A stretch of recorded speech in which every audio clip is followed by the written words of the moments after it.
Koordinator FK3T Simpang KKA Murtala meminta pemerintah menjadikan 3 Mei sebagai Hari Berkabung Nasional atau bersejarah, di mana masa itu merupakan momentum berdarah atau tragedi pelanggaran HAM berat di Aceh, khususnya di Simpang KKA. Murtala mengatakan dengan dikeluarkannya peraturan gubernur atau bupati pada pukul 12.30 waktu Indonesia Barat, aktivitas supaya dihentikan sementara dan berdoa beberapa menit untuk korban dan keluarganya yang sudah mendapatkan pahala syahid pada peristiwa tragedi Simpang KKA. Murtala juga mengharapkan pemerintah daerah agar mengalokasikan anggaran untuk memorialisasi setiap peringatan tragedi Simpang KKA pada 3 Mei setiap tahunnya. Dia juga berharap pemerintah memberikan tanah untuk mendirikan museum yang sudah dirancang jauh-jauh hari. Selain pemulihan ekonomi dan kesehatan, pemberdayaan anak-anak korban yang saat ini menjadi pengangguran juga dibutuhkan, seperti melatih keterampilan sesuai skill mereka miliki. Sebelumnya, korban tragedi Simpang KKA mempertanyakan komitmen pemerintah dalam menuntaskan kasus pelanggaran hak asasi manusia di Aceh. Mereka mengaku selama ini merasa diabaikan dan bahkan sama sekali tidak menerima pemulihan, seperti sebelumnya dijanjikan Presiden Republik Indonesia. Hal itu disampaikan oleh Koordinator FK3T Simpang KKA Murtala usai berlangsungnya aksi damai di Tugu Tragedi Simpang KKA, Kecamatan Dewantara, Aceh Utara, pada Sabtu 3 Mei 2025. Unjuk rasa itu turut diamankan oleh sejumlah aparat kepolisian Polres Lok Sumawe. Murtala mengatakan era pemerintahan Presiden Joko Widodo belum mengakomodir seluruh kebutuhan para korban dan keluarganya. Dalam artian pemulihan dijanjikan di waktu peluncuran peristiwa 3 kasus di Aceh, yang pusatnya di tapak sejarah Rumah Gedung. Para korban tragedi Simpang KKA juga menantikan peradilan. Menurut Murtala, semua itu tidak cukup hanya dengan program pemulihan.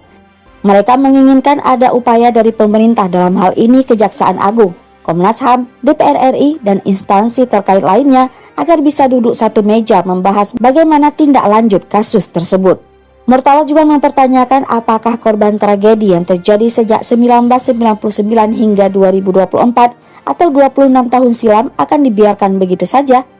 Mereka juga meminta agar memperhatikan sepenuh, bukan separuh hati. Tahun memperingati tragedi Simpang KKA, di mana pemerintah era Presiden Jokowi itu belum mengakomodir seluruh para korban dan keluarga korban. Dalam artian pemulihan yang dijanjikan oleh Presiden dalam peluncuran peristiwa 3 kasus di Aceh, itu pusatnya di Rumah Gedung, saat itu di tapak sejarah Rumah Gedung. Sehingga kita mempertanyakan komitmen pemerintah hari ini. Apakah dengan program Askacita dari pemerintah Prabowo ini akan melanjutkan proses pemulihan ini? Juga kita mempertanyakan bagaimana proses hukum yang sedang kami menantikan, karena kami juga menantikan pengadilan.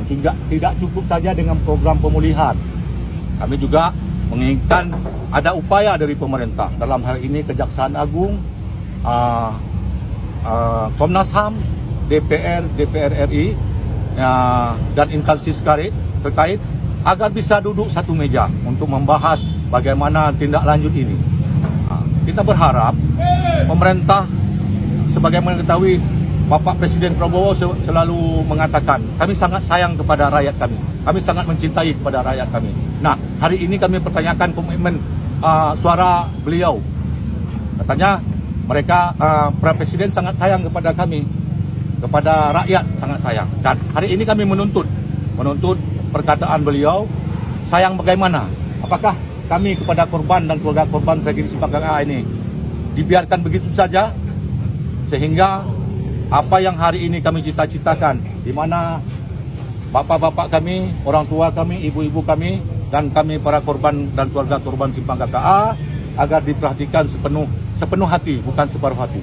Nah, oleh karena itu, sekali lagi kami sampaikan, dengan datangnya korban Simpang KKA 10 orang di sana yang direkomendasikan untuk datang ke Rumah Gedung menerima secara simbolis, dan simbolis itu ada berkelanjutan. Tetapi hari ini, sampai detik ini, kami masih diabaikan. Mereka seakan-akan setelah melakukan penyerahan secara simbolis kepada 10 orang tragedi Simpang KKA, seakan-akan mereka sudah bekerja, sudah menyelesaikan semua. Padahal kami tidak pernah menerima pemulihan, tidak pernah menerima apa yang dijanjikan oleh pemerintah saat itu.